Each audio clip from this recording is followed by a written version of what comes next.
Meu objetivo nessa manhã, irmãos, é falar a respeito do jejum e da relação do jejum com a oração. Isso se faz necessário, até porque jejuar não é uma prática muito comum nas igrejas reformadas.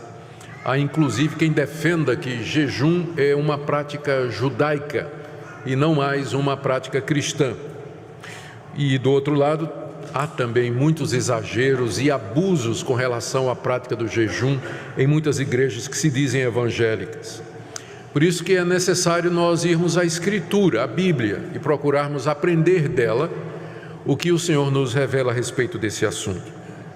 A passagem que eu li para os irmãos faz parte do ensino do nosso Senhor naquele que ficou conhecido como o Sermão do Monte. No capítulo 6, verso 1, Jesus introduz a questão da prática religiosa, ou de como nós devemos na prática expressar a nossa fé. Ele diz no verso 1, guardai-vos de exercer a vossa justiça diante dos homens, com o fim de serdes vistos por eles. Doutra sorte não tereis galardão diante de vosso Pai Celeste. E a partir daqui, então, Jesus fala de 3 práticas dos judeus que refletiam a fé que eles tinham em Deus e aquilo que eles acreditavam da parte de Deus. No verso 2 ele diz, quando, pois, deres esmola. No verso 5, quando orardes. E no verso 16, quando jejuardes. Eram as 3 coisas que caracterizavam o judeu piedoso. O judeu piedoso, temente a Deus, era alguém que se preocupava com os pobres, ele dava esmolas, era alguém que orava e era alguém que jejuava. Eram 3 práticas comuns em Israel naquela época. Portanto, ao incluir aqui o jejum ao lado de oração e de dar esmolas, o Senhor Jesus nos ensina que jejuar faz parte da vida cristã, que faz parte daquelas disciplinas e práticas espirituais que Deus colocou como meio de crescimento e de expressão da nossa fé e devoção a Ele.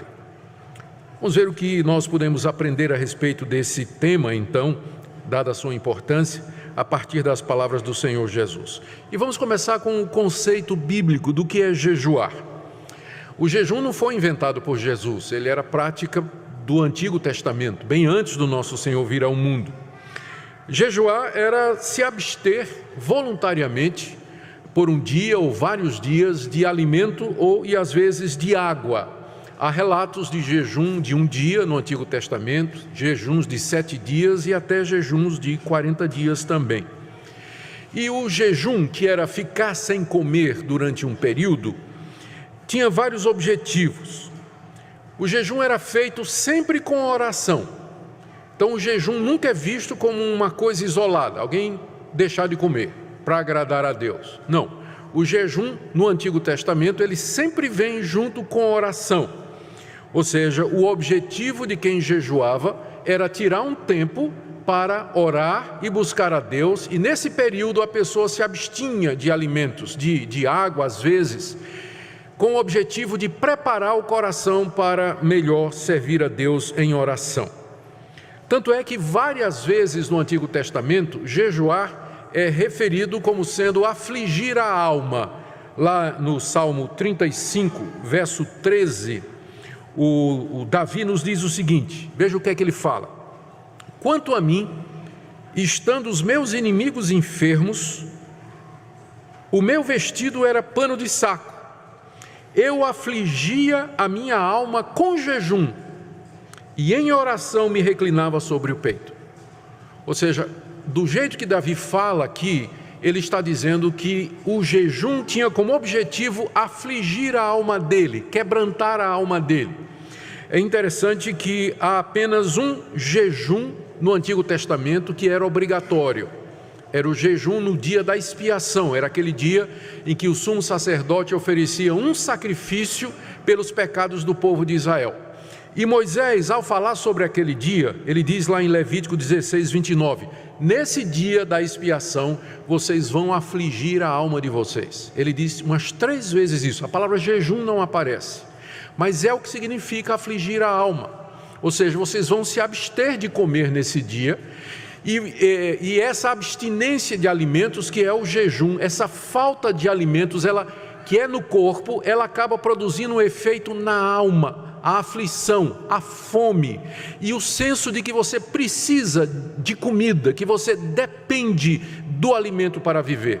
E isso haveria de refletir a atitude do judeu. Da mesma forma que o corpo dele sentia falta do alimento, a sua alma deveria sentir falta de Deus. A dependência de Deus, de como ele precisava de Deus para poder viver aqui nesse mundo.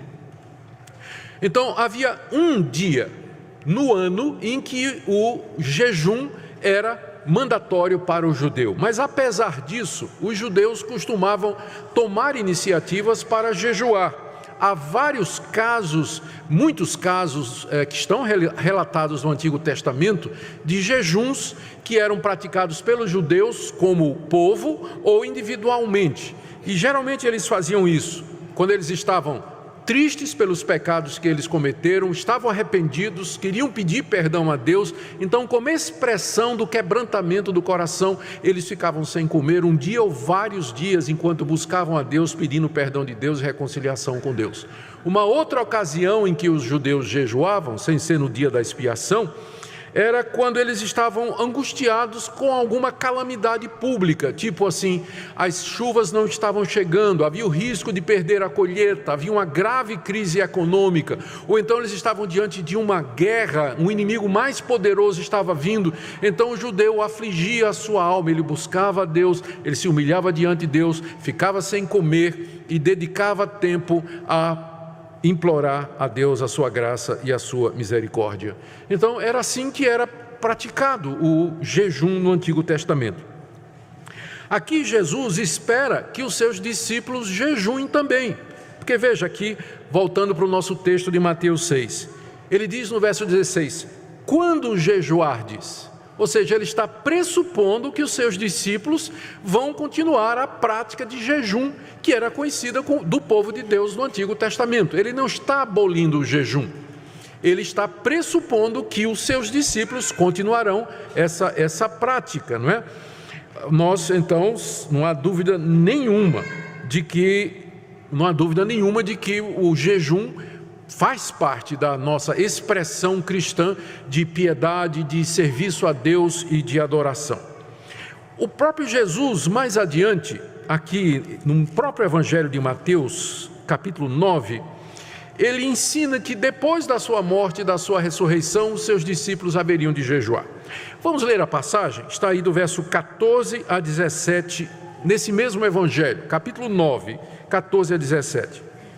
Vieram os discípulos de João e perguntaram a Jesus, por que nós jejuamos e os fariseus muitas vezes e os teus discípulos não jejuam? Respondeu Jesus, podem acaso estar tristes os convidados para o casamento enquanto o noivo está com eles? Dias virão, contudo, em que lhes será tirado o noivo e nesses dias hão de jejuar.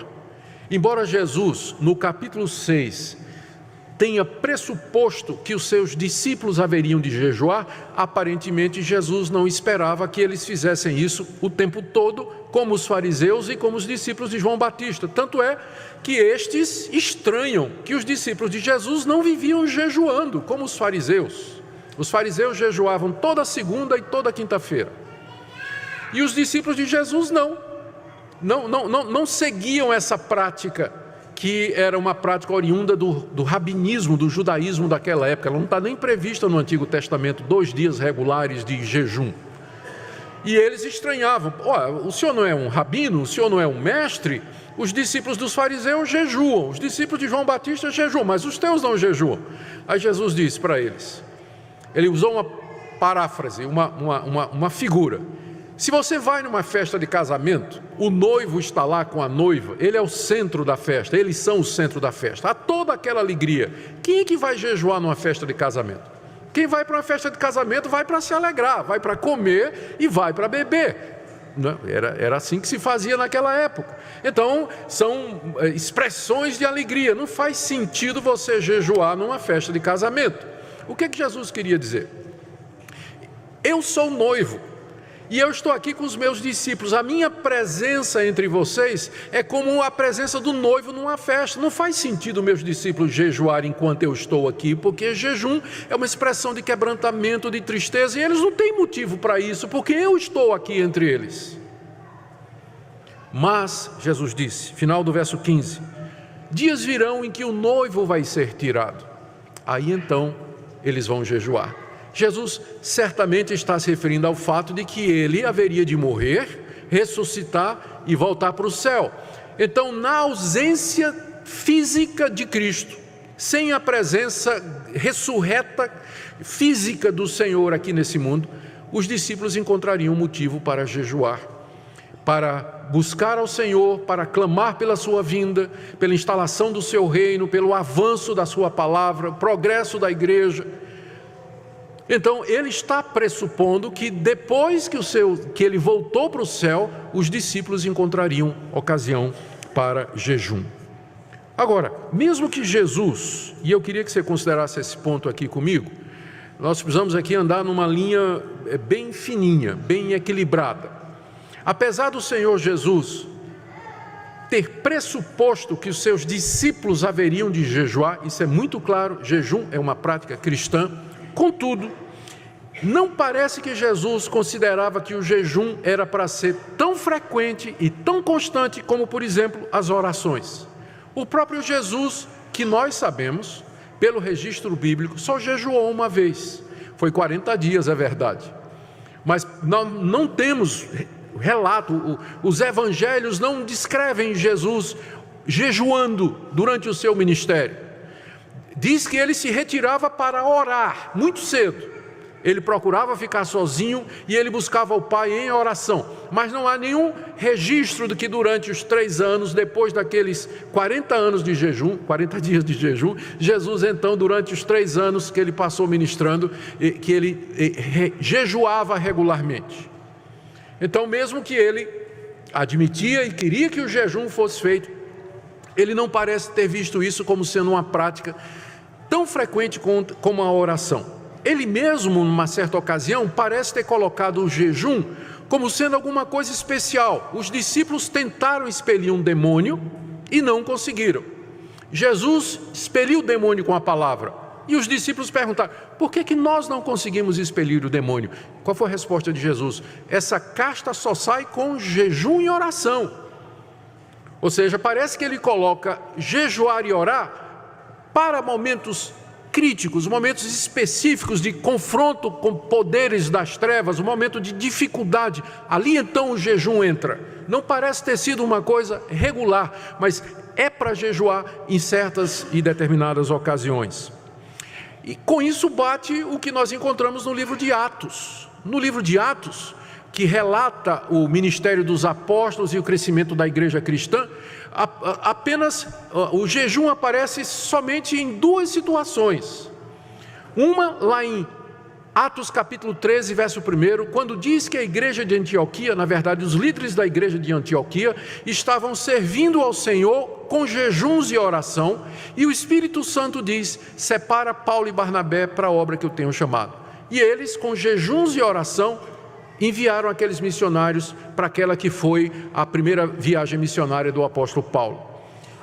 E o texto continua, no final dessa viagem, no capítulo 14, depois de ter plantado várias igrejas, Paulo e Barnabé elegem presbíteros para governar estas igrejas e diz lá que eles fizeram estas eleições com jejum e oração. Fora essas 2 ocasiões, não há registro no livro de Atos de mais nenhuma ocasião em que as pessoas estavam jejuando.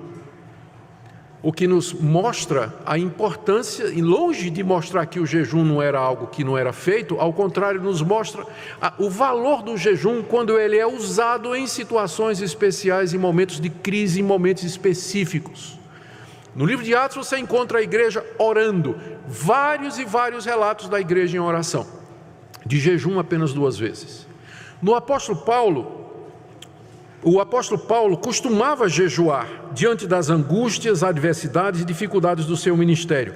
2 vezes ele coloca jejum naquela lista do que ele considera como sofrimentos dele por amor de Cristo e aquilo que ele fazia que provava que ele era um servo de Jesus Cristo. Segundo aos Coríntios, capítulo 6, verso 5, e segundo aos Coríntios, capítulo 11, verso 27, quando ele começa a descrever, olha o que é que eu passei por Cristo. Ele fala de naufrágio, fala de perseguição, de apedrejamento, traição dos irmãos, em jejuns, em vigílias, em fome, em nudez. Então, naquele catálogo de sofrimentos que ele passava por Cristo, ele insere jejum, ou seja, mostrando que ele costumava jejuar no meio das adversidades que ele enfrentava na pregação do Evangelho.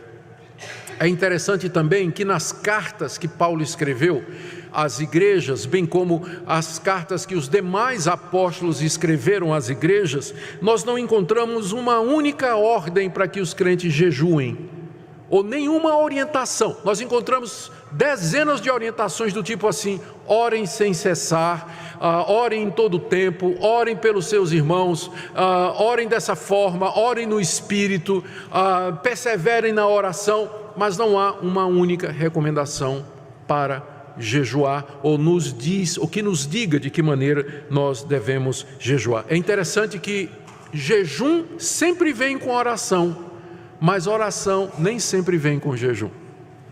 E isso resume o que a gente encontra no Novo Testamento. Por isso nós precisamos dizer que o jejum é, em primeiro lugar, voluntário para os cristãos. É alguma coisa que é entre você e Deus. Orar você não tem opção. Há ordens e mandamentos claros na Bíblia de que a gente deve orar em todo o tempo. Mas jejuar é alguma coisa que é colocado como voluntário. Jesus pressupõe que jejuar vai fazer parte da nossa piedade. Então, isso é alguma coisa que você, como indivíduo, você decide. Um momento difícil da sua vida, você está arrependido dos seus pecados, você quer buscar a Deus, você quer toda semana separar um dia, 2 para jejuar. Isso é completamente dentro da sua decisão diante de Deus. Você pode fazer isso, desde que não faça com ostentação, como Jesus diz aqui. Desde que não seja alguma coisa do tipo assim: ei, eu jejuo toda terça e toda quarta, né? Bota no Facebook, jejuando, né? Não. Isso é algo do indivíduo diante de Deus, tá? E segunda coisa que nós vemos é que, como igreja, é possível, desejável, que a igreja marque dias especiais de jejum e oração quando a situação o exige. Calamidade pública, crise como a que nós estamos enfrentando, eleição de presbíteros, eleição de pastor, eleição de oficiais, são momentos que a gente vê na Bíblia em que o jejum era praticado. Era praticado. Então está correto quando a igreja resolve separar um dia para jejuar e orar.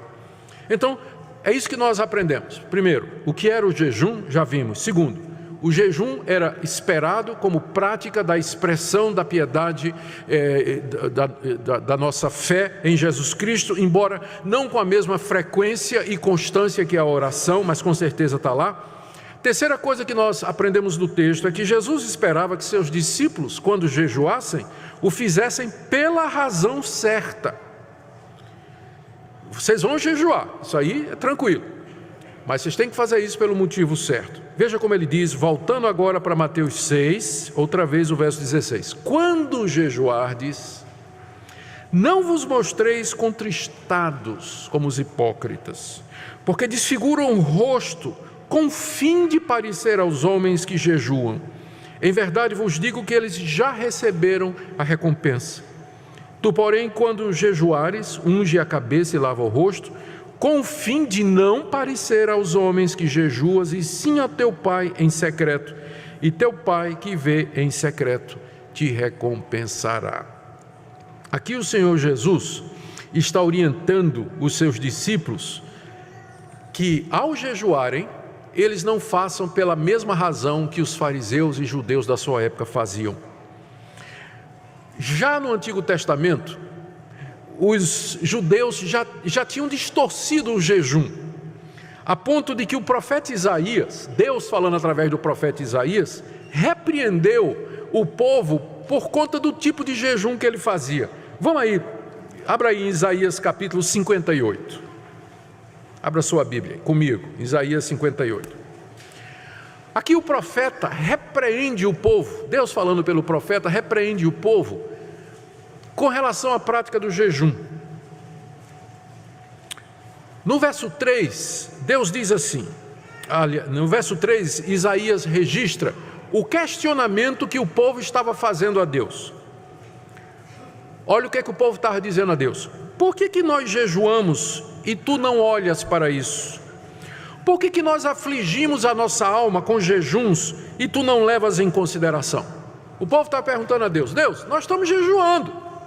Nós estamos aqui tirando o dia para jejuar, nós estamos aqui tirando a semana para jejuar, mas o Senhor não está respondendo nossa oração, parece que não está adiantando. Por que a gente jejua e o Senhor não está atendendo? Olha a resposta de Deus no verso 3.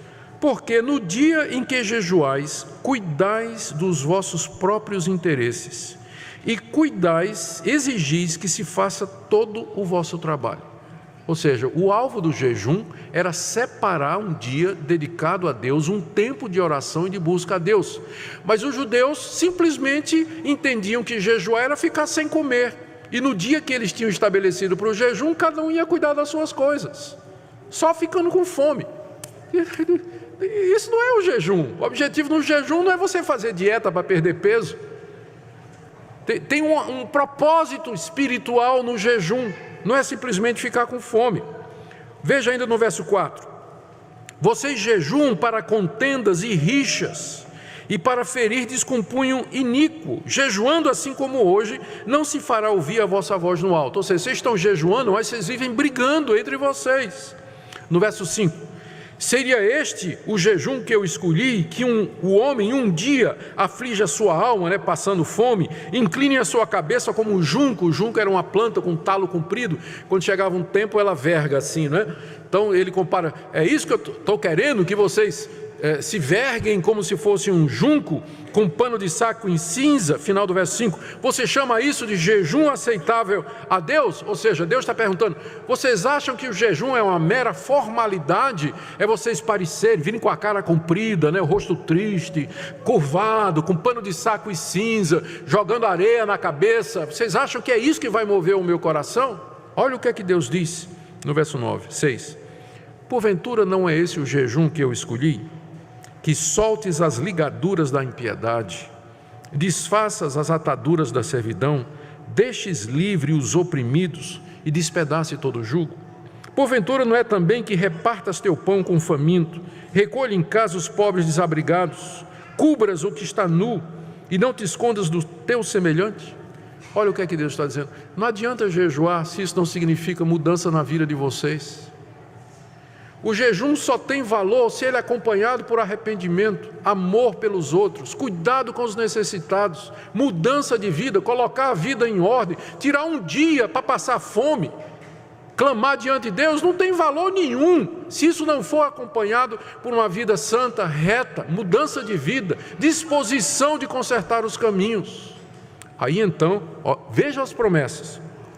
Verso 8. Então romperá tua luz como a alva, tua cura brotará sem detença, tua justiça irá diante de ti, e a glória do Senhor será a tua retaguarda. Então clamarás e o Senhor te responderá. Verso 10, se abrires a tua alma ao faminto e fartares a alma aflita, então a tua luz nascerá. Preste atenção nos entões aqui, Então, se você fizer isso, então eu vou atender. Se você se arrepender, se você quebrar todo o jugo, parar de oprimir os pobres, parar de ser indiferente com os necessitados, você tirar toda imoralidade, toda maledicência do meio de vocês, então o jejum vai fazer sentido. Então eu vou ouvir vocês, então eu vou escutar vocês, e a luz de vocês romperá como a alva no meio das trevas, e eu atenderei às suas orações. Na época de Jesus, tinha essa mesma atitude. Os judeus, o exemplo mais conhecido para mostrar que na época de Jesus tinha essa atitude, é a famosa história que Jesus contou do fariseu e do publicano. O fariseu religioso e o publicano desprezado. Os dois subiram no templo para orar. E lá o publicano, ele não conseguia nem olhar para Deus. batia no peito e dizia: Deus, tem misericórdia de mim, eu sou um pecador, não mereço nada. O fariseu chegou diante de Deus e diz lá, Jesus disse que ele começou a orar de si para si. Veja que oração, né? Não era para Deus. Ó Deus, graças te dou que eu não sou como os outros homens, não sou como esse publicano que está aqui ao meu lado, não mato, não bebo, não fumo, não jogo, não danço, jejuo 2 vezes por semana e dou o dízimo de tudo que tenho. Obrigado, Deus, porque eu sou tão santo. Muito obrigado.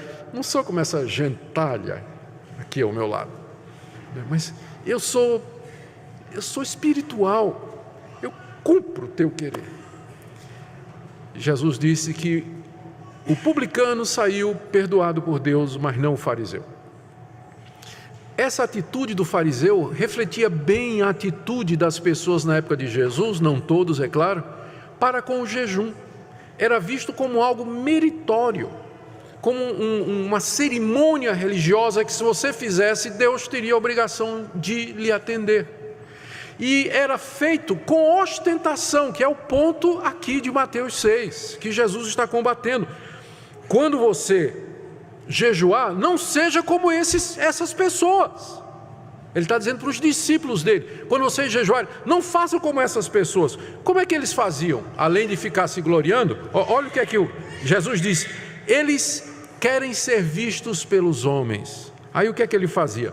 Desfigurava o rosto, deixava a barba crescer. Não quer dizer que todo mundo de barba grande é hipócrita, né? Mas não aparava, não cuidava, né? Deixava o cabelo, ficava despenteado o cabelo, ia para a praça pública andando devagarzinho, né? Cabeça baixa, todo desgrenhado. Os caras olhavam e diziam: puxa, esse homem é muito santo, está jejuando. Que homem santo, um dia eu vou querer ser como ele, é meu exemplo, né? Está lá o sujeito hipócrita, não é? Ele podia até estar jejuando de verdade. O ponto é que alguns nem faziam isso, parecia que estavam, mas ele podia até estar jejuando de verdade, mas a motivação era errada. Ele queria ostentar, ele queria parecer aos homens, ele queria impressionar as pessoas com sua piedade. E Jesus disse: não faça como eles. Não faça como eles. Então, como deveríamos fazer? Primeiro, sem ostentação. Alguns chegam ao ponto de dizer que o problema do jejum público, como o que a gente vai ter domingo que vem, é que vai dar motivo para ostentação, porque aí eu vou saber quem é que está jejuando, né? E jejum é meio que uma coisa que secreta. Mas, na verdade, Jesus não está proibindo que os crentes tirem dias para jejum e oração juntos, porque nós vemos isso no livro de Atos acontecendo. O que ele está proibindo é o motivo errado pelo qual nós vamos jejuar. Nós não vamos jejuar para ostentar diante dos homens, nós não vamos jejuar como se isso fosse uma coisa meritória diante de Deus, mas na verdade nós vamos fazer pelo motivo correto. Nós fazemos isso para buscar a Deus e não um aplauso humano, e juntamente com a reforma de vida que o profeta Isaías já mencionou. A quarta coisa que nós aprendemos aqui do texto, a primeira é que Jesus espera que, a terceira coisa, a primeira é que Jesus espera que nós jejuemos, a segunda é que ele espera que nós o façamos da maneira correta, e terceiro, ele encoraja os seus discípulos a jejuar, dizendo que Deus haverá de recompensar. Veja o final, voltando lá para Mateus, veja o final do verso 18, veja o verso 18, quando ele diz que você tem que jejuar com o fim de não parecer aos homens que jejuas, e sim ao teu Pai em secreto, e teu Pai que vê em secreto te recompensará. Então Jesus está encorajando os discípulos a jejuar, falando de que há uma recompensa da parte de Deus para aqueles que o buscam com o jejum da forma correta. O que significa recompensar? Precisamos ter cuidado aqui para entender o que Jesus está dizendo e não pensarmos que se trata de uma transação com Deus, tipo assim: eu vou jejuar e Deus vai me recompensar, como se o jejum em si fosse meritório. O jejum em si, ele não é meritório. O jejum, na verdade, ele sempre vem associado com oração na Bíblia e ele é o preparativo para a oração.